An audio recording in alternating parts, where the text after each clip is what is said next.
Fala pessoal, está começando mais um podcast da Beats e hoje eu tenho a honra de receber ele aqui no podcast, essa lenda de Valadares, Lierte Júnior. E pra quem não sabe, Lierte Júnior, gente, também é meu primo da minha família. Eu poderia dizer, se hoje fosse o último podcast, eu fecharia com chave de ouro, porque eu tô entrevistando essa peça rara. Primo, obrigado. Viu? Cara, eu tô aqui com muito orgulho de você. Obrigado. Pela personalidade que você se tornou, uma pessoa da mídia de Governador Valadares, uma pessoa que faz a diferença. E quando você fez o convite, eu tava lá nos Estados Unidos, eu falei assim, cara, na hora, meu. Valeu demais. Na hora. Que bacana. Juninho tá por um tempo aqui, né? Não vai demorar muito ou não, Juninho? Não, aí a gente só vem mesmo. Eu vim pro batismo do Gabriel. O Gabriel queria ser batizado na Vila Isa e pelo meu avô. Que então bacana. Nós viemos pelo batismo e viemos ver, né, os amigos, né, os parentes, as pessoas que a gente tem um carinho especial, porque o local que a gente nasceu, cresceu, que a gente tem vínculo, a gente leva pro resto da vida. Tem uma música dos Beatles que ele fala o seguinte, que tem lugares que a gente lembra e algumas pessoas já se foram e as outras ainda estão. E quando eu escuto essa música, né, In My Life, que é o nome dessa música dos Beatles, eu me lembro da Vila Isa. Eu já me deparei chorando e lembrando da cidade de Governador Valadares. A gente sabe que a gente terminou um capítulo da vida da gente aqui bem terminado, né, Fragner? Assim, sim. Eu olho para Valadares, olho para as pessoas, assim, foi muito importante, mas o capítulo passou, né? Deus coordenou a gente pra gente estar num outro momento, num outro lugar, mas eu sou muito grato a Deus e todo lugar que eu vou, eu falo da Vila Isa. Não tem jeito de não falar. Sim, com certeza. Juninho, a gente vai falar sobre um pouco da sua vida, mas a gente quer saber, tem quanto tempo você está nos Estados Unidos? Dessa vez agora, mais de 10 anos. Mais de 10 anos. A pergunta que a pessoa sempre faz, por que o Lierte Júnior foi embora de Valadares? Cara, primeiro o seguinte, olha, eu levo a minha vida na seguinte regra. As portas que se abrem, e geralmente essas portas que se abrem, talvez elas não abram mais. Alguém vai falar o seguinte, o cavalo passou arriado e passa arriado só uma vez. Sim. E eu tive a oportunidade de viver o meu chamado no país com maior influência evangélica do mundo. Quando o pastor Bob, muito conhecido de vocês, ele abriu o coração dele que ele gostaria de fazer um projeto novo, lembrando que nós fizemos 10 anos de cruzada no Brasil, mas nós estávamos pedindo aí uma direção para um projeto novo. E quando abriu, lá em 2010 ainda, demorou 4 anos ainda para eu fazer isso. Quando 2010 começa o projeto de plantação de igrejas na América do Norte, cara, e eu estava na Louisiana visitando o pastor Bob. E nós fomos numa cidadezinha, na igreja que ele era pastor. Aliás, a igreja que enviou ele para o seminário. Ele nem foi pastor dessa igreja. É a igreja lá da família dele, que congregava, a igreja da infância dele. E eu estava nos Estados Unidos e ele falou assim, cara, eu nunca fui lá para agradecer. Assim, o que aquela igreja fez por mim? Highlands Baptist Church. É uma igreja que fica ali no fim da linha da Louisiana, numa cidadezinha pequena. Quando eu chego lá e eu vejo um panfleto, plantação de igreja nos Estados Unidos, na região da Nova Inglaterra, aquele panfleto queimou no meu coração. Primeira coisa. Segunda coisa, eu já estava ouvindo o trabalho e eu tenho que fazer justiça. Pastor Marcos Paixão me apresentou o Ricardo Agreste, que é um pastor de Campinas, presbiteriano, que começou a introduzir o movimento de plantação de igrejas aqui no Brasil. Sim. Eu comecei a comer dessa fonte, a beber dessa fonte. E um outro fator foi que numa visita minha em Massachusetts, na cidade de Everett, e o pessoal aí no podcast aqui da Beats aí assistindo aí de Everett, Massachusetts, tem uma avenida lá chamada Broadway. Aí eu falo, isso não pode ser coincidência. O cara me entrega o convite do último culto de uma igreja que tinha iniciado em 1838. E o cara me entrega, ó, hoje vai ser o último culto dessa igreja. Meu irmão, eu não tive dúvida, Deus está me chamando para os Estados Unidos. E eu comecei lá como missionário plantador de igreja, começar a igreja do zero, num contexto cosmopolita. Eu não conhecia Boston no período que eu morei nos Estados Unidos, ainda na adolescência e pré-adolescência. Eu morei em Connecticut, que é outro contexto, lá a vibe é toda Nova York. Eu tô indo para Boston, a cidade que é rival de Nova York. Então, quando essas coisas foram afunilando, eu tive claramente o discernimento de que Deus tinha isso para mim. A mesma coisa quando eu fui vereador em Valadares, eu entendi que era um chamado de Deus. Quando Deus me chamou para o ministério, eu fiquei 10 anos no ministério aqui, foi um chamado de Deus. Mas a vida, Fragner, ela não pode ser um fim nela mesma. A vida tem que te proporcionar momentos para você se reinventar. Então eu cheguei nos Estados Unidos com essa reação diante a uma oportunidade que Deus abriu, e essas conexões e coincidências, que eu chamo de Jesucidências, que Deus foi abrindo a porta e falou assim, cara, se não é agora... Aí eu conversei com o Liertão, né? Conversei com duas pessoas, com o Liertão primeiro eu conversei com o pastor Zé Soares Neto, que é meu avô, né? E eu falei assim, se eu tivesse a minha idade, tivesse a oportunidade, só iria? Ele falou que arrepende de ter falado isso, mas ele falou comigo, não, eu iria. Aí quando eu conversei com o Liertão passou uma mensagem para mim e falou assim, ó, lá existe uma possibilidade de você ter um ministério de alcance mundial. Para você, assim, sair de um contexto mais pontual para um contexto mais de nações. Aí, meu irmão, foi duas pessoas que Deus usou e eu falei, cara, é agora. É o momento. É o momento. Então foi assim que aconteceu, e minha vida acontece essas coisas. Eu falo uma coisa, parece até conspiração. No ano que o Bob vem para o Brasil, 1989, pela primeira vez, e vai no Pico do Ibituruna, é o ano que eu e minha família estamos nos Estados Unidos. Deus fala com ele que Deus ia usar um pastor para abençoar a vida dele, e eu estava aprendendo inglês nos Estados Unidos em 1989. Quando em 2003 a gente se encontra, aliás, 2004, que 2003 foi o meu encontro com a Carla Sanz e com o marido dela, falando bom. Quando em 2004 a gente encontra, aqui dali foi, na verdade, o início de um movimento que Deus já sabia que ia acontecer e que eu não sabia de nada. Que eu vou falar para você, o que eu vivo... sempre Deus me surpreende, né? Aquele texto que a palavra de Deus fala que além daquilo que pedimos ou pensamos, essa é a minha interação com Deus, e é o que Deus fez na minha vida. E a sua vida mudou radicalmente, né? Rapaz, mudou radicalmente. Você sai de um contexto aqui de Valadares, né, e vai para lá, para Nova Inglaterra, né? Lá é América mesmo. Mas eu tive, assim, como eu disse, essas conexões com Deus me fizeram, assim, ligar as pessoas certas, né? Pessoas que me ensinaram a como lidar com o inverno, porque você chega no ápice do inverno lá, 3 horas da tarde já tá tudo escuro. Como é que você lida com isso? É uma depressão, tem dificuldades. Pessoas que me ensinaram a como lidar com a saudade, porque eu pago um preço. Quer dizer, meus filhos não têm os avós por perto, eles não têm primos por perto, não têm familiares por perto. Você paga um preço com relação a isso. É por isso que quando chega na igreja, lá todo mundo é primo, lá todo mundo é tio, né? E ainda bem que tem igreja. A gente tem a nossa família biológica, mas tem a família espiritual. E quem aqui é de igreja entende isso. É tudo irmão, irmã em Cristo, mas nós pagamos um preço, né? E fora a questão da língua, a cultura. E eu sempre falo com as pessoas, né? Eu já falava inglês, fui professor de inglês, mas o inglês é a chave da casa chamada cultura. A pessoa pode falar inglês e não entender a cultura do lugar.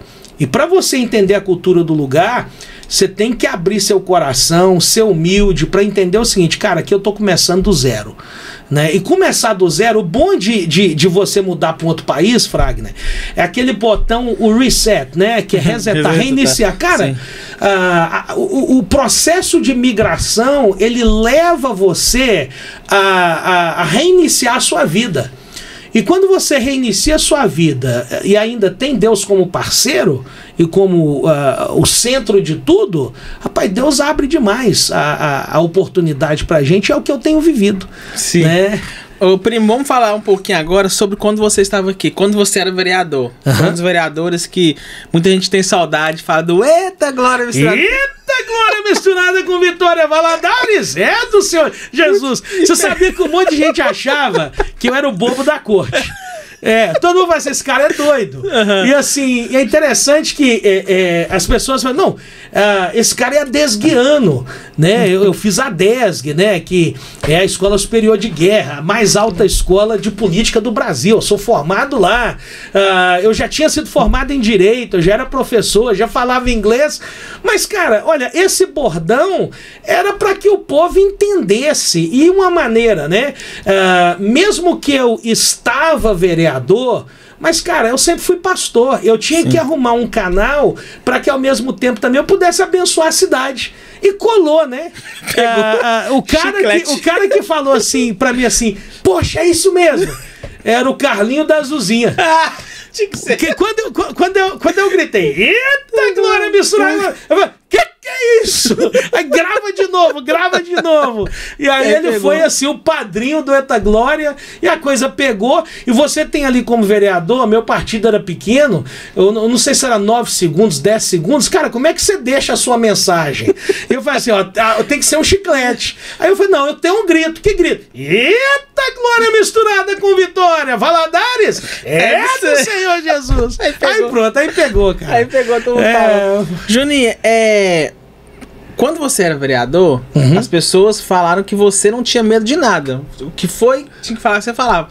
E foi um momento difícil pra você quando as pessoas falaram assim, esse cara é doido, esse cara não vai dar certo, será que vai pra frente? Como é que foi pra vocês? Que eu sei que você não tem medo de nada, você tem que falar, você fala mesmo.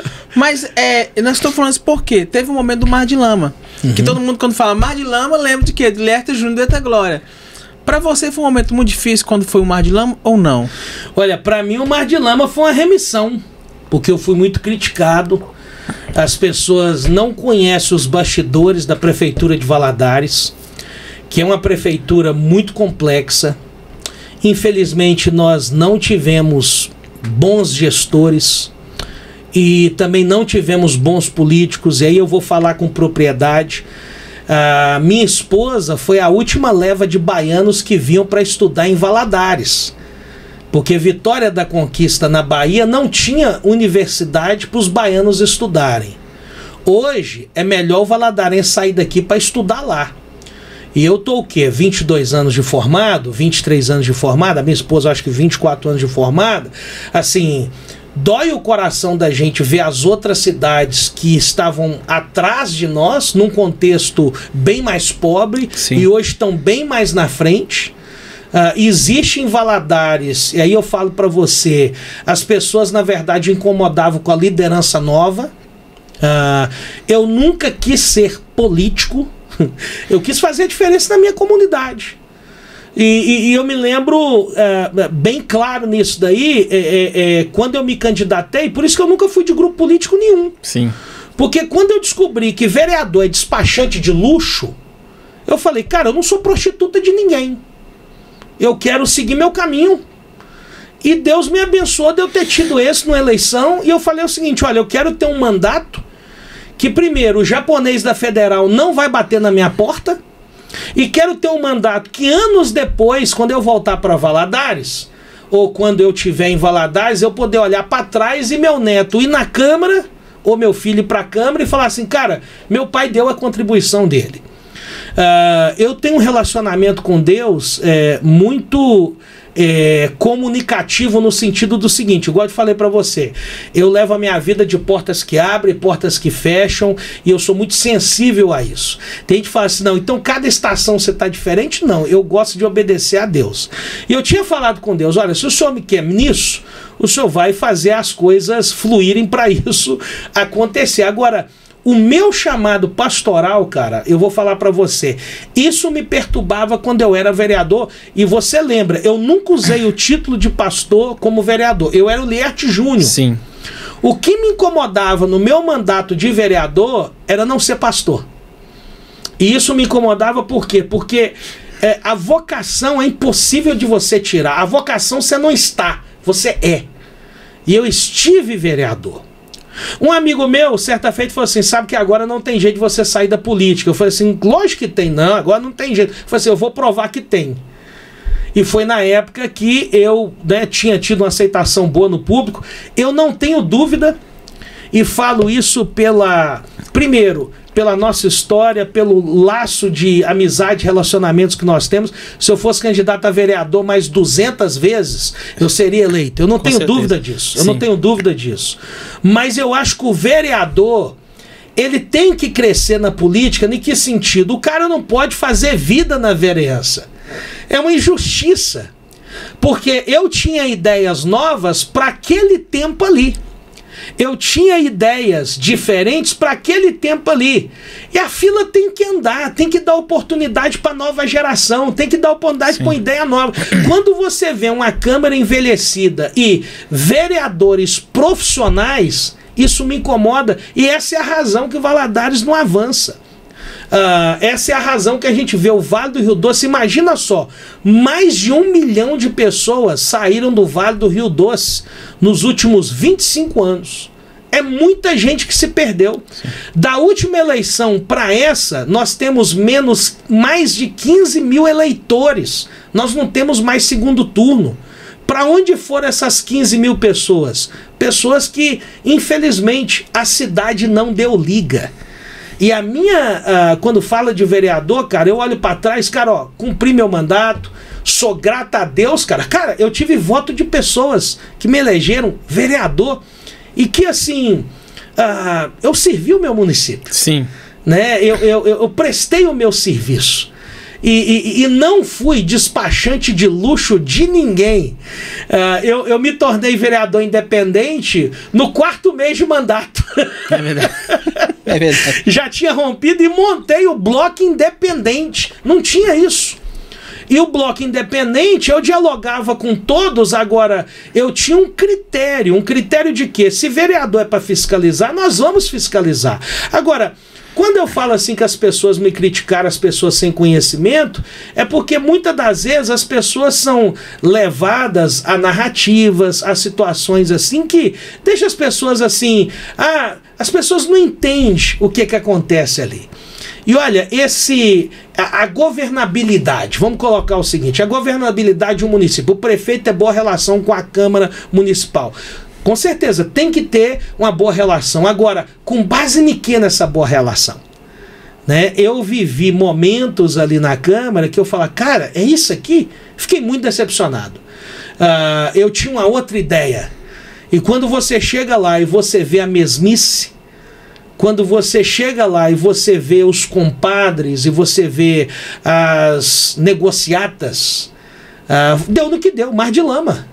E o mar de lama foi minha remissão, porque na CPI do SAI, quando 2 vereadores eles entregam um parecer favorável à corrupção. E eu faço meu parecer em separado e falo assim, ó, é isso e isso aqui, houve superfaturamento. Houve também a fraude na licitação de comunicação.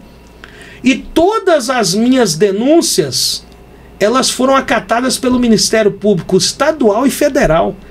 Quando eu entrego para a Polícia Federal um documento amarrando todo e falando assim, olha, existe um esquema montado na cidade do Governador Valadares para fraudar licitações. E estou sendo ameaçado, está acontecendo isso, assado, tem vereadores que já se venderam ao sistema, eles não fiscalizam. É só você perguntar para um vereador, e aí vai uma dica, né? Ô vereador, me explica como é que é o orçamento da cidade. Pergunta para um vereador como é que é feito o orçamento da cidade. Eles não sabem. Pergunta para um vereador sobre a lei de diretrizes, né? A lei orçamentária. Pede eles assim, pastor, ô vereador, me explica aqui sobre a lei orçamentária, aqui, ó, essa questão aqui, ó. Como é que faz isso? Como é que elabora isso? Me explica por que a saúde é X% e por que a educação é X%. Porque se o vereador não poder analisar o orçamento, ele vota esse orçamento. As licitações, né? Houve contrato na época de empresas de amigos, que um contrato de 10 milhões de reais que não precisava de licitação. Como assim? Você contratar uma empresa dispensar a licitação, contrato de 10 milhões de reais. Cara, na época 10 milhões de reais era muito mais dinheiro do que hoje, mas até hoje 10 milhões de reais é muito dinheiro. E a prefeitura de Valadares, ela não é uma prefeitura rica. É só você olhar o nosso povo. O nosso povo não é um povo rico. Então, assim, o Mar de Lama, para mim, foi a minha redenção.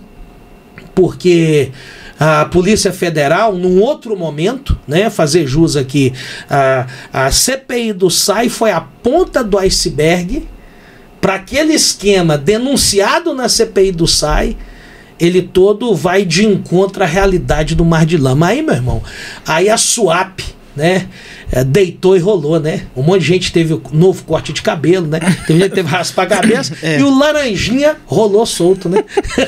Juninho, e quando aconteceu esse negócio do Mar de Lama, tal, da CPI, algum momento você ficou com medo? Não de você ter feito coisa errada, mas por causa da sua família? Por causa de ameaça? Cara, eu fiquei com medo na época da CPI do SAI, que teve gente que foi na minha casa me dar pipoco, né? Me dar tiro, né? E as ameaças na rua, né? Isso tudo eu tenho documentado, né? Isso tudo eu entreguei. No Mar de Lama, cara, eu já estava nos Estados Unidos. Então, assim, eu já não estava no contexto, no sentido de o seguinte, deixar bem claro, eu não fugi para os Estados Unidos. Deixar bem claro isso. Aliás, quantas vezes eu já voltei para falar, quem foge não volta. Quantas vezes eu já voltei para o Brasil, quantas vezes eu já voltei, eu fui para os Estados Unidos, não na qualidade de refugiado ou exilado, eu fui para os Estados Unidos porque eu tive uma porta aberta lá. E Deus tem me abençoado com isso. Mas, na época, de maneira alguma, medo não. Agora, quando eu estava aqui como vereador, com certeza. E eu fiz, todas as vezes, eu acionei a Polícia Militar, que me deu proteção, acionei também a Polícia Civil, fui na Polícia Civil, conversei com os delegados do que estava acontecendo, porque eles queriam calar minha boca, né? De chegar numa situação de eu estar de férias com a família, e quando eu chegava no meu escritório, enquanto eu era vereador, tinha propostas de pessoas da prefeitura querendo me corromper. E isso dá medo. Por que dá medo? Porque as pessoas, elas começam a te julgar da maneira que elas já lidam com as outras. Eu vi, ser vereador não é legal, não. Não é legal porque as pessoas... Aí eu falo, o ministério... ele tá muito acima e se eu pudesse, Fragner, aí eu falo de coração, mesmo com a gratidão que eu tenho de ter servido a cidade que eu nasci, né? E de ter participado de uma das eleições que são as mais difíceis, que é a eleição para vereador. Mas se eu pudesse não ter sido vereador, assim, uma segunda chance, né? Tem aquele filme do Adam Sandler, o Clique, né? Se eu tivesse naquele filme do Adam Sandler, o Clique, esses 4 anos ali na Câmara, e eu não vou citar o nome dele, mas um vereador, quando eu chego lá, eu falo assim, cara, esse lugar é amaldiçoado, né? Esse vereador já tinha 5 mandatos na época, aí eu falo assim, cara, esse lugar é amaldiçoado. Olha, eu tô aqui há 5 mandatos e eu não tenho nada e não sei o quê. Ok, essa é a visão dele. Eu vou colocar e vou apaziguar um pouquinho. É um local difícil e como pastor, infelizmente, naquele período da minha vida, eu desci. E eu agradeço a Deus de Deus ter me recuperado, né? Eu estar no ministério, Deus ter aberto portas para mim. Eu sou muito grato aos Estados Unidos da América porque a oportunidade que me deu de servir as igrejas lá, eu não acredito que eu teria condição de servir nessa posição estratégica se eu tivesse permanecido aqui, né? E até outros lugares do mundo que a gente está alcançando, que a gente está ajudando, que a gente está mobilizando pessoas. Eu louvo a Deus, né? Muito pela oportunidade que Ele me deu, mas eu queria só dizer isso aí, desabafar. E obrigado você ter me dado essa oportunidade aí, né? Porque, como diz outro, os adversários, né? A oposição, ele fugiu. Eu não fugi de nada, eu tô aqui, eu tenho endereço, eu tenho, na verdade, minha identidade, e eu vou falar, né? Eu conheci os bastidores de uma cidade que eu não conhecia. E Valadares é dark. Valadares é um lugar dark. E você, como pastor, eu queria saber qual a importância da igreja hoje na eleição. Cara, a igreja, nós estamos hoje num momento diferente, ok? Que hoje existe uma agenda política. Apesar que quando eu era vereador, eu já debatia não patrocinar cirurgia de mudança do sexo pelo SUS. Tem material, se você fizer aí vereador Lierte Júnior no Google, tem lá uma prestação de contas, você vai ver um vídeo lá. E eu falando sobre a questão de não aceitar o SUS pagando a cirurgia de mudança de sexo. Mas hoje essa agenda, ela é mais forte. A agenda do aborto, a agenda aí que vai determinar aí um ataque, né, à família. E aí a igreja está sendo provocada. E eu vou com a frase, na verdade, do Martin Luther King, que ele fala que o que incomoda é o silêncio dos bons. A igreja, ela precisa, de uma maneira sábia, conscientizar todo membro dela que o cara é cidadão do céu, mas também é cidadão de Valadares. Ele tem que ser um bom cidadão, sim, ele tem que votar, ele tem que participar do movimento político, mas com o objetivo de ser sal e luz. E para isso acontecer, tem que ser ensinado. Você lembra que nós fizemos, quando eu era vereador, uns 3 seminários de política. A gente fez uma cartilha política explicando o significado de ser luz do mundo e sal da terra. Então é dentro dessa premissa, né, a questão do endosso de candidatos. Se o candidato tem um relacionamento com a igreja, por que não? Não a igreja ser obrigada a votar nele. Não, não. Mas abrir a porta para esse cara. E para esse cara ter uma conscientização seguinte, cara, essa igreja, ou esse movimento jovem, esse movimento da diocese ou da igreja evangélica, esse movimento está me apoiando. Quer dizer, nós entendemos que a igreja faz parte da comunidade. Deixar a igreja fora do debate político, cara, é trabalhar contra a própria sociedade. E a agenda que nós estamos enfrentando hoje, a questão da esquerda e a questão do conservadorismo, cara, a igreja precisa se posicionar. A igreja precisa começar a trazer esses temas que estão na mente do povo, na boca do povo, e que nós não podemos ser iludidos ou ludibriados. É o que eu vejo assim com relação à igreja e à política. Agora, nós não podemos ter uma visão da igreja, aquela visão de Constantino. Se a gente conquistar o poder, o avivamento vai vir. Ó, isso daí já deu errado, viu? É só olhar para a história, ok? Não tem jeito, não. O cara é prefeito e pastor, né? Lembrando, e eu tinha isso muito, eu fui o Lierte Júnior. Nas urnas, votaram no Lierte Júnior. Eu era pastor, mas eu nunca usei a igreja para me beneficiar com relação aos votos, ok? Porque essa combinação não dá certo. Por que não dá certo? Cara, a igreja é a noiva de Cristo. Mesmo que pessoas votaram no pastor Lierte, mas eu apresentei para vocês, com muito carinho, respeito a você, a igreja, o Lierte Júnior, o filho da dona Dalva, né? O Lierte do Vila Isa, o Lierte do IASG, o Lierte do Colégio Presbiteriano, o Lierte cidadão. O que eu fazia antes, né, de ser pastor, e o que eu fiz durante o meu mandato de pastor, quer dizer, eu nunca levei isso para ser assim, o meu carro-chefe. Tem gente que faz isso, eu vejo de uma maneira diferente. Eu vejo uma maneira diferente. Hoje, você perguntar, Lierte, você seria candidato? Não, eu já dei minha contribuição. Eu vejo que hoje eu sou, vamos colocar assim, um player, né?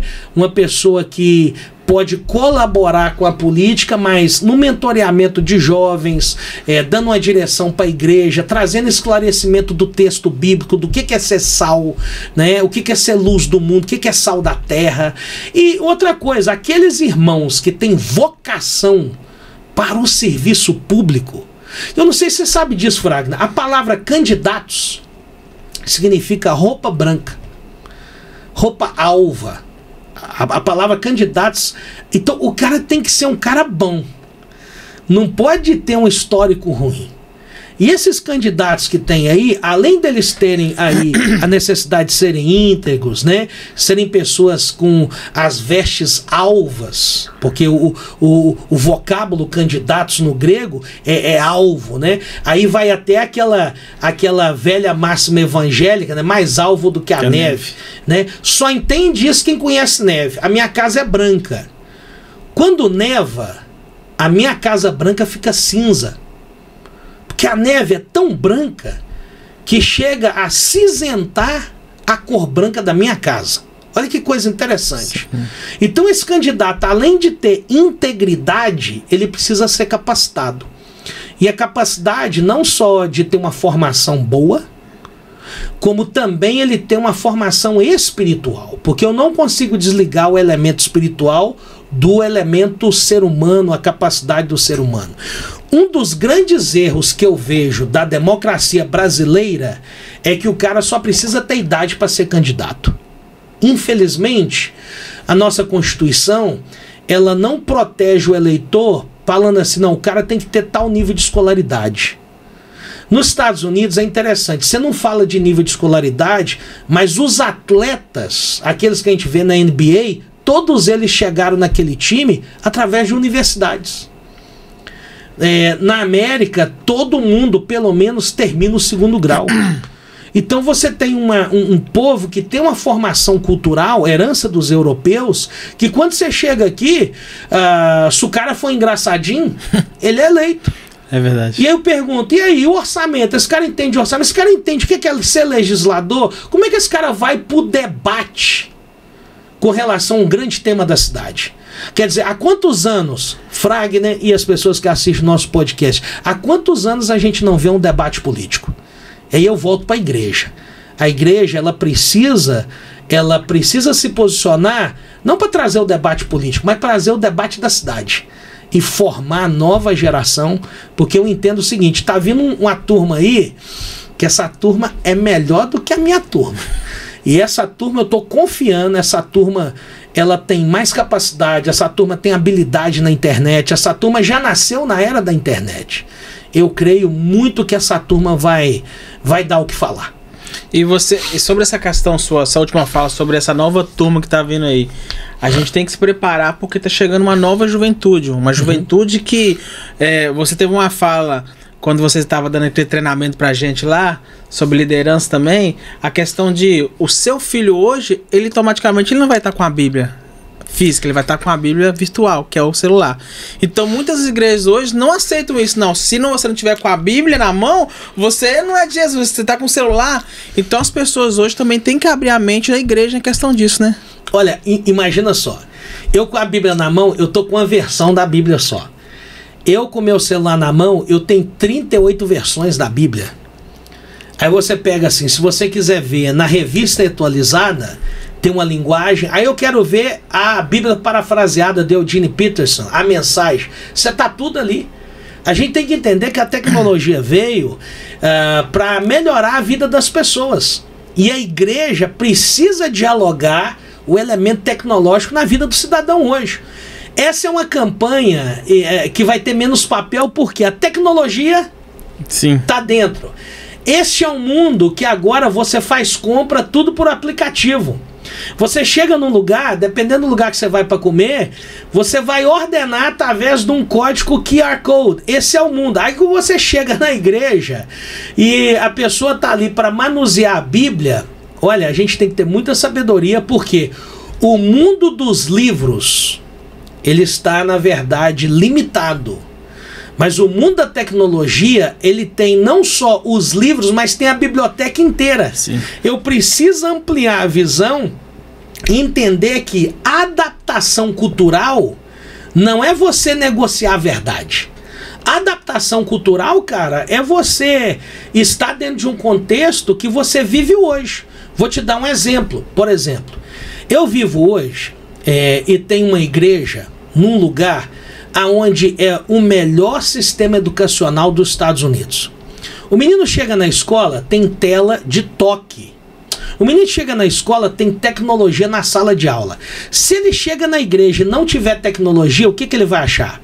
A igreja do século XIX. Sim. Então, uma das coisas que a gente faz lá é investir em tecnologia. Painel de LED, televisores inteligentes, Smart TVs em todas as salas. Agora a gente vai ter um elemento lá de comunicação que acabou, no boletim de igreja não rola mais. Então a gente vai distribuir um monte de tela plana de televisão falando da programação da igreja no prédio inteiro da igreja. Por quê? Essa é a tecnologia. As pessoas hoje precisam de uma tela. As pessoas hoje, alguém vai falar assim, mas são viciadas na tela. Não, cara, é o mundo de hoje. E se a gente não souber utilizar isso aí, olha, você que não ocupa espaço, outra pessoa vai ocupar. Se a igreja não ocupar o espaço, é o diabo que vai ocupar aquele espaço ali. Então, a gente tem que entender, veio para ficar. Eu faço propositalmente agora, eu não levo Bíblia para a igreja. Por quê? Já que estão falando da juventude que não leva a Bíblia, fala do pastor então. E assim, mete a ripa em mim. Eu tô com meu celular com 38 Bíblias no meu celular. Meu laptop tem lá mais versões de Bíblia. Eu preciso de quê? Eu tô levando a minha biblioteca para a igreja. E eu tô fazendo uso dela. Agora, o que não pode é esquecer o hábito de leitura. Sim. Hoje você tem aplicativos que te ajudam, auxiliam você a ter disciplina no seu devocional. Você hoje tem acesso não apenas ao pastor Lierte, mas pastores do mundo inteiro. Outro dia eu estava num lugar e eu gosto muito desse pastor, Dr. David Jeremiah, um pastor da Califórnia. E é interessante, o grande público brasileiro não conhece ele, mas é interessante, eu cheguei num lugar no interior de Minas Gerais e a pessoa escutando o David Jeremiah lá. Olha o que a tecnologia faz. Quer dizer, uma coisa que eu curto lá na América do Norte, o cara no interior aqui curtindo. E eu falo assim, cara, essa é a globalização. Uma outra coisa que a gente tem que entender, a igreja pós-pandemia deixou de ser local. Nós somos um fenômeno global. Se eu tenho hoje pessoas na minha comunidade que assistem um culto ali, as pessoas presenciais, eu tenho outro público pela internet. E eu faço um apelo aqui a todos. Nós precisamos nos adaptar culturalmente às tecnologias. Parar de ter medo. Que elas vieram para ficar. Né? E vieram para facilitar a vida da gente. Eu me lembro, não sei se é 15 ou 20 anos atrás, Fragner, mas já tem muito tempo isso. Um médico de Nova York estava passando férias na Inglaterra. E de lá da Inglaterra não tinha tempo dele vir para Nova York para fazer a cirurgia. Ele fez uma cirurgia da Inglaterra num paciente que estava em Nova York.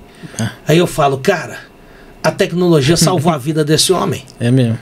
Uma outra coisa, na China hoje, eu tenho um amigo, né? Tá aposentando agora um missionário que ele era um traficante de Bíblia. E ele era como traficante de Bíblia. Como é que ele ia levar aquelas Bíblias para a China se não fosse pequenos chips? Que ele traficava esses chips que eram colocados dentro do celular. E quando as pessoas iam lá para checar o celular, o chip explodia. É um chip desenvolvido no laboratório da, eu não vou falar agência missionária, para a Bíblia chegar na China. Não tinha como chegar a Bíblia física. Mas a maior igreja do mundo hoje é a chinesa, por causa da tecnologia que chegou na China. A igreja que mais cresce hoje é a chinesa, porque desenvolveram a tecnologia de Bíblia para que os chineses pudessem ter acesso à palavra sem chamar atenção. É interessante que há poucos anos atrás, se alguém fosse achado, isso no início do ano 2000, com Bíblia, era 6 meses de detenção. Na segunda vez, 1 ano e meio, mas esse 1 ano e meio, possivelmente o cara não ia aguentar 1 ano e meio na cadeia. Aí acontecia um fenômeno, né? A tecnologia não pode deixar a gente preguiçoso, não. Cada família da igreja chinesa decorava uma parte da Bíblia. Que não podia levar a Bíblia para a celebração. E isso era bonito. Um pastor americano, Wayne Cordeiro, pastor no Havaí, ele conta a experiência dele. Fala assim, pô, vocês me chamam aqui para ensinar vocês. É vocês que tem que ensinar para o Ocidente a como ser crente. Vocês decoram a Bíblia. E no decorrer dessa realidade da dificuldade da Bíblia, desenvolveram esses chips, né? O meu amigo Gaiki foi um dos que traficou muito chip para a China. E aí fala, o cara não quer tecnologia? Acorda, meu povo! Ô Juninho, a igreja dos Estados Unidos é muito diferente do Brasil. Para você, Você já está acostumado com os Estados Unidos. Mas como é que foi essa adaptação? Ainda mais agora que você está numa igreja, que é uma das igrejas, se não me engano, é mais antiga. Eu tô errado? Cara, é uma das mais antigas lá da nossa região lá. Eu tô numa igreja agora, fazendo um processo de revitalização, a New Life Community Church, de 239 anos. Ela começou em 1785. Quando a igreja celebrou 200 anos, o Ronald Reagan escreveu uma carta para a igreja, parabenizando a igreja pelos 200 anos. É diferente, sim. É um grande choque para as pessoas que saem do Brasil e vai para o exterior, porque eles têm uma justa expectativa que a igreja do Brasil esteja lá. Não está. Mesmo que brasileiros fazem parte da igreja, não é o caso dessa igreja, que tem mais americanos, mas até as igrejas brasileiras, a gente tem muita dificuldade porque a pessoa quer ser a igreja do Brasil. O ritmo de vida lá é diferente, tudo é diferente, e o culto, a qualidade do culto acaba sendo, na verdade, afetada por isso. O que nós temos, Fragner, é um negócio muito interessante, né? Que, graças a Deus, pela misericórdia do Senhor, o ser humano é dotado de capacidade de adaptação, né? Eu sempre falo isso com meus amigos, que o Brasil hoje tem um movimento de igreja mais legal que tem na face da terra. A igreja brasileira, ela é assim tremenda, a maneira de adorar, a maneira de louvar a Deus, aquela paixão. Isso não tem na Europa, isso não tem nos Estados Unidos. Se você comparar um movimento, até mesmo o movimento pentecostal, nos Estados Unidos é diferente do movimento pentecostal aqui, né? Os batistas americanos, né? Eu sou batista, é bem diferente dos batistas brasileiros aqui. E por quê? A cultura. Muitas das vezes a gente negligencia o fator cultural. A cultura que determina e a cultura também que vai, na verdade, moldar a sua manifestação. Um europeu e um americano, dependendo do assunto, ele não vai vibrar igual o brasileiro. Não vai vibrar igual o africano. Não vai vibrar igual o oriental. Sim. É interessante que quando o oriental ele sorri para você, não significa que ele gosta, não. Quando ele abaixa a cabeça, ele está manifestando que ele gostou. E a questão da cultura é tão séria, um dos grandes problemas que a gente está tendo em Massachusetts, a gente está tendo uma leva grande de asiático. Nesses asiáticos vem chineses no meio. Eu dei aula para chineses nos Estados Unidos e assim, qual que é o problema? Por exemplo, quando eles vão no banheiro, é agachado ou sentado? Eles, na cultura deles, a situação número 2, eles agacham, eles ficam de cócoras. Eles ficam agachados. Eles não sabem sentar no vaso. Houve quase uma tragédia numa cidade de Massachusetts, que o menino veio da China, viu o vaso, nunca tinha visto aquele vaso elevado, e o menino foi agachar, montou em cima do vaso e o vaso quebrou. Foi quase uma tragédia. Então, até a pessoa fazer as suas necessidades fisiológicas, a cultura determina. E a gente tem que ser sensível de entender que o Brasil é uma fotografia. Se eu estou sendo teletransportado para uma outra realidade, deixa eu aprender como é que faz aqui. Por exemplo, o frio. Um amigo meu me ensinou a beber chocolate quente. Aí, como assim, Liette, ensinar a beber chocolate quente? Cara, imagina só, o inverno são quase 8 meses de inverno, ok? Tô falando de frio, né? De inverno é menos, mas de frio são quase 8 meses. Se você começar a reclamar, vai ficar muito ruim. Agora, se você adicionar o chocolate quente nesse frio, você vai começar a degustar o chá quente, a sopa.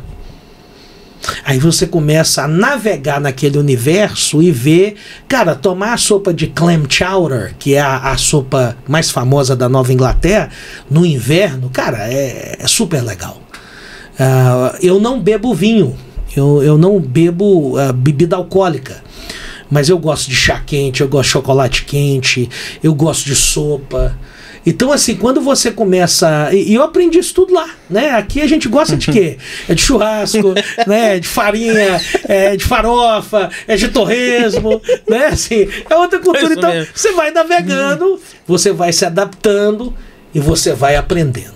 Então, assim, a igreja é da mesma forma, né? um cara lá, e eu vou te falar, essas diferenças culturais são tão grandes que um irmão do Alabama, que é no sul dos Estados Unidos, foi pregar lá em cima, lá no norte.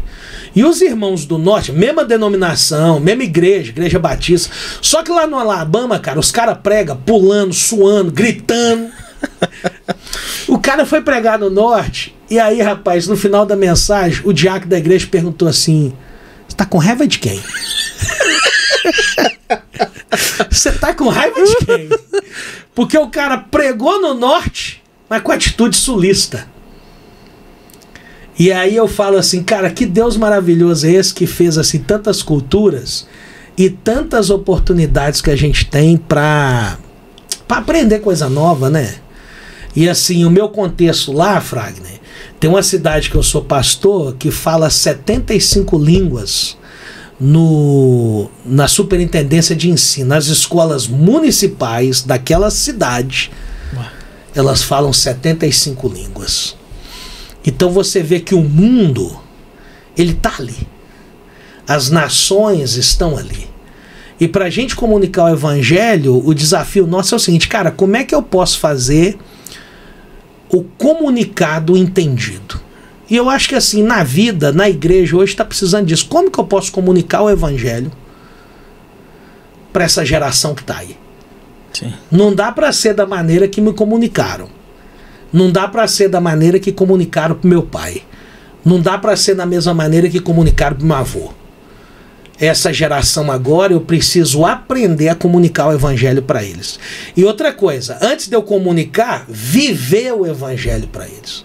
Que eu acho que antes da comunicação, o viver o evangelho é também uma grande oportunidade, porque nós estamos vivendo hoje num contexto de mundo tão sério que talvez nós somos a única Bíblia que as pessoas leem. Para imaginar isso, você trabalha no lugar e a pessoa está tendo acesso à Bíblia através da sua vida. E sendo a Bíblia que as pessoas leem, eu preciso viver o evangelho. Eu preciso ter coerência nas minhas ações. Eu preciso... Quando você fala assim, você não tem medo de falar as coisas. Não é que eu tenho medo, eu quero ter coerência. E eu posso errar. E quando eu erro, eu falo, cara, errei mesmo. Pisei na bola. E qual o mal de você falar que errou? Eu sou humano. Eu preciso de aprender. Mas quando você começa a entender que quando você vive esse evangelho e a necessidade que tem de comunicar ele de forma relevante... Tem um teólogo, Karl Barth, ele é um teólogo, né, não vou falar da antiguidade, que ele veio aí na década de 60, né, mas ele falava o seguinte, a Bíblia na mão e o jornal na outra. E aquilo foi um escândalo, como assim o jornal e a Bíblia? Então a Bíblia não é suficiente, né? Mas ele estava falando o seguinte, pregar a Bíblia com a relevância, quais são as perguntas das pessoas hoje? Será que na comunicação desse evangelho eu estou respondendo essas perguntas? Hoje eu vou parafrasear Karl Barth. Não é a Bíblia e o jornal na mão. É a Bíblia e todo esse universo cibernético que a gente tem aí. A Bíblia e a pós-modernidade. Que hoje, Fragner, pós-modernidade já está no passado. A expressão correta é estamos na hipermodernidade. E a hipermodernidade é a Bíblia na mão com a tecnologia, a Bíblia na mão com o celular na outra, a Bíblia na mão com o Google na outra, a Bíblia na mão com outros aplicativos que tem aí, né? E a inteligência artificial. Cara, a inteligência artificial, outro dia eu bati um papo com a inteligência artificial e perguntei, quem é o pastor Lierte Soares Júnior? Cara, eu vou mostrar para você o tanto de coisa assim, olha, nós estamos num momento que é um momento de transição e precisamos comunicar o evangelho de uma maneira eficiente. Lembrando de Jesus, né? Jesus surge num momento muito interessante que às vezes a pessoa lê a Bíblia, conhece teologia e esquece o período interbíblico, os 400 anos de silêncio de Deus. Quer dizer, Deus permitiu que um império se levantasse e colocasse cultura no mundo, que foi o Império Grego, a cultura helênica. Pela primeira vez na história da face da Terra, havia uma cultura que as pessoas pensavam de maneira bem similar. Você pega as cartas de Paulo, você vê filosofia e a maneira que ele escreve é a maneira influenciada pelos filósofos gregos. Aquela lógica, tem lógica no texto de Paulo, né? Tem enredo no texto de Paulo, tem coisas que tá claro ali, esse cara é grego. E é Bíblia, né? Novo Testamento. É inclusive que o grego koiné é a língua original do Novo Testamento. Mas aí você pega a queda do Império Grego, que já tinha inseminado a cultura, vem o Império Romano que constrói estradas. E essas estradas ligaram as cidades. Por isso que tem aquela expressão, todas as estradas levam a Roma, porque era isso mesmo. O ideal do Império Romano era conquistar o mundo e eles construíram estradas. E aquelas estradas foram as estradas capazes de, quando chega na grande comissão, Mateus capítulo 28, ide por todo mundo pregar o evangelho a toda criatura, é porque naquele contexto ali já tinha estradas, tecnologia, para que o evangelho fosse propagado a todas as nações. Não sei se você já estudou do final dos 12 discípulos, como os 12 discípulos morreram, mas teve discípulo que chegou na Índia, foi executado na Índia. Olha só, assim, aquela palavra, ela se cumpriu. Nem citando o ministério de Paulo, né? Que Paulo abalou o mundo na época dele. Eu até falo assim, os 12 não fizeram o trabalho todo, veio Paulo e rebentou, e fez tudo. Né? Paulo era aquele bom funcionário, né? Chegou e resolveu a parada toda. Mas é dentro desse contexto, se o próprio Deus utilizou da tecnologia da época para trazer a promessa do Messias na primeira vinda, eu não tenho dúvida. A tecnologia vai ser outro instrumento que Deus vai usar para a glória dele para a segunda vinda, e eu tô doido para esse trem chegar logo, para a gente descansar e morar no céu. Boa.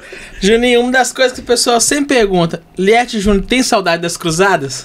Demais, mas cruzadas faz parte do passado.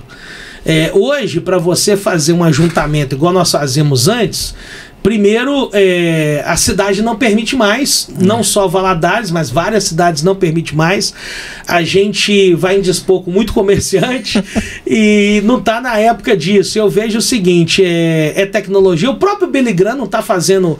o Billy Graham já está no céu, mas o filho dele, o Franklin Graham, o William Graham, neto dele, está fazendo as cruzadas, mas não são mais as cruzadas de antigamente. Porque o modelo mudou. Sim. Né? O modelo mudou. Mas eu vejo que agora nós estamos chegando numa época de conferências. E eu vejo assim, uma das coisas que hoje a gente tem focado é um movimento chamado Missão Reversa, né?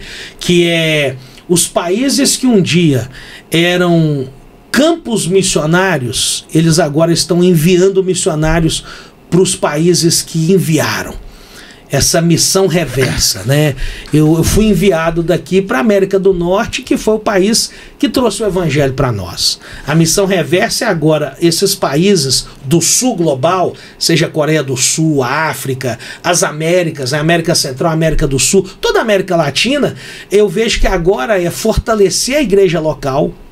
Porque, brincando com você, né, você que ama comunicação, praticamente hoje, e assim, eu tenho saudade da TV Rio Doce, né? Assim, poxa, mas cara, as igrejas têm uma estrutura, tá melhor do que a TV Rio Doce agora. Com todo respeito, né? Saudoso Edson Gualberto, Toninho Coelho, essa moçada que eu amo muito, né? Mas assim, aí você vê, cara, hoje a igreja tem departamento de marketing. Sim. Hoje a igreja precisa de um comunicador de marketing. Quer dizer, cara, que legal. Então, assim, a igreja agora, ela é influenciadora e geradora de cultura. Sim. Eu vejo que o esforço que a gente fazia nas cruzadas, a gente tem que fazer para capacitar a igreja para ser geradora de conteúdo e de cultura e capacitar as pessoas, né? E aí eu vejo, não tem como fazer isso se a gente não voltar a ter uma era de conferências. Eu faço parte de um movimento, né, de igrejas que a gente faz conferência no mundo inteiro. E o objetivo é esse, junta líderes, né, de várias denominações e a gente ali para 2, 3 dias e capacita o povo para um propósito. Eu vejo isso, saudade eu tenho, mas o tempo passou. Sim. Né, ficou as memórias e o que a gente está preparando é para que a missão reversa vire um movimento missionário através de conferências. É o que eu estou pensando, né, daquilo que o futuro está pedindo para nós. E uma outra coisa, com produção junto. para que nessa produção que eu digo, que nós tenhamos aí as ministrações depois sendo geradas para colocar disponível na rede, né, para que isso venha a se multiplicar, que não seja na casa dos milhares, mas que alcance milhões. Sim. Nós temos aí mais, se não me engano agora, um pouco mais de 8 bilhões de pessoas no mundo, e você tem aí mais da metade desse mundo que ainda precisa ouvir o evangelho. É verdade. E aí é necessário a gente pensar fora da caixinha e entender que é o seguinte: se eu gero um conteúdo na igreja, se esse conteúdo é bom, ele precisa ser replicado. E ele precisa ser multiplicado para que gere mais movimento da igreja. E a cruzada não tem capacidade para isso. Foi um tempo bom, né? Quem viveu, viveu. Né? Foi muito bom, mas o tempo é outro. Tá. Juninho, já quero agradecer a você por estar aqui com a gente na Beats. Só que eu queria te pedir uma coisa, que eu tava conversando com os meninos. Eu queria que você deixasse uma mensagem para as pessoas, só que eu queria que você falasse em português e em inglês. Agora.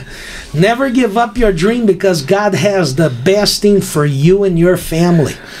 Jamais abandone ou desista do seu sonho, porque Deus tem o melhor para você e a sua família. You just need to lift up to God and Jesus and ask Him to bless you in a very special way. Você só precisa apresentar isso a Deus através de Jesus, para que Ele, o Todo-Poderoso, possa abençoar você de uma maneira muito especial. For God so loved the world that He gave His only begotten Son, that whosoever believed in Him should not perish but have everlasting life. Porque Deus amou o mundo de tal maneira que deu o seu Filho unigênito, para que todo aquele que nele crê não pereça, mas tenha a vida eterna. Que Deus abençoe vocês. Amém. Bacana demais. Primo, obrigado mais uma vez. Cara, muito feliz. Eu que tô feliz. E gente, ligado aqui no podcast aqui da Beats, tá? E, cara, sucesso. Obrigado. Você vai longe. Obrigado. Tô orgulhoso de você. Valeu.